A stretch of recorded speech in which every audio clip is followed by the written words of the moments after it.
Bulletproof Radio, a state of high performance.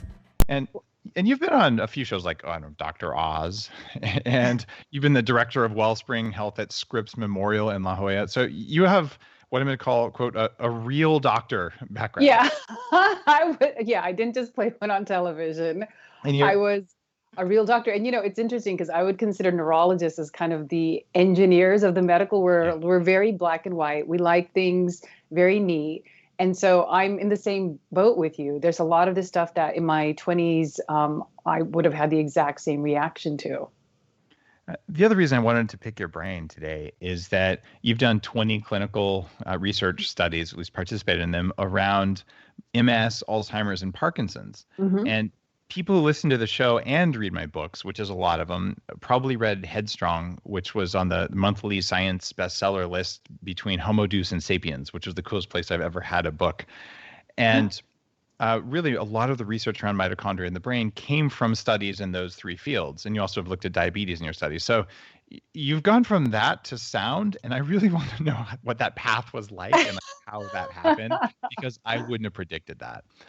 So that is the best framing I can possibly think of for just jumping into some questions, in particular, because you wrote your book on sound medicine, which just came out in March, called, this is very surprising, if you guys are listening to this, it's called Sound Medicine.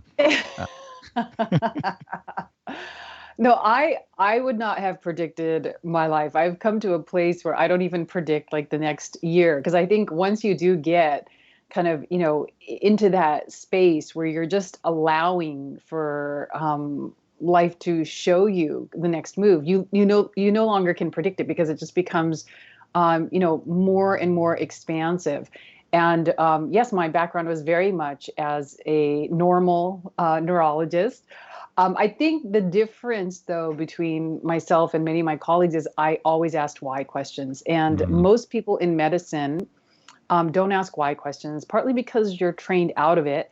And oftentimes we don't have answers for why questions. And so it just annoys the hell out of, all of your professors and all of the physicians that are training you. And so you just stop at some point because it's annoying, and we usually don't know anyways. But there was a critical point just in my own health where I developed migraine headaches. And as a neurologist, all of the medications I was using wasn't working.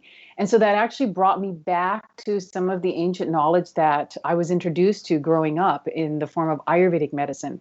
And so as I started to dive into that, and this is, before the microbiome revolution that we're now in, this was, 15 plus years ago, one of the core beliefs in Ayurvedic medicine was that the gut and the brain are intimately connected. And that completely revolutionized my practice.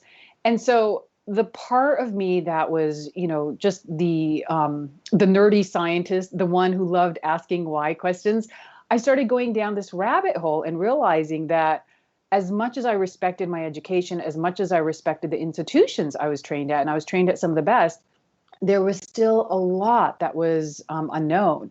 And so as I started going into Ayurvedic medicine and started seeing the enormous benefit that it had on chronic neurological conditions that I couldn't even treat, I just started going deeper and deeper into these ancient traditions.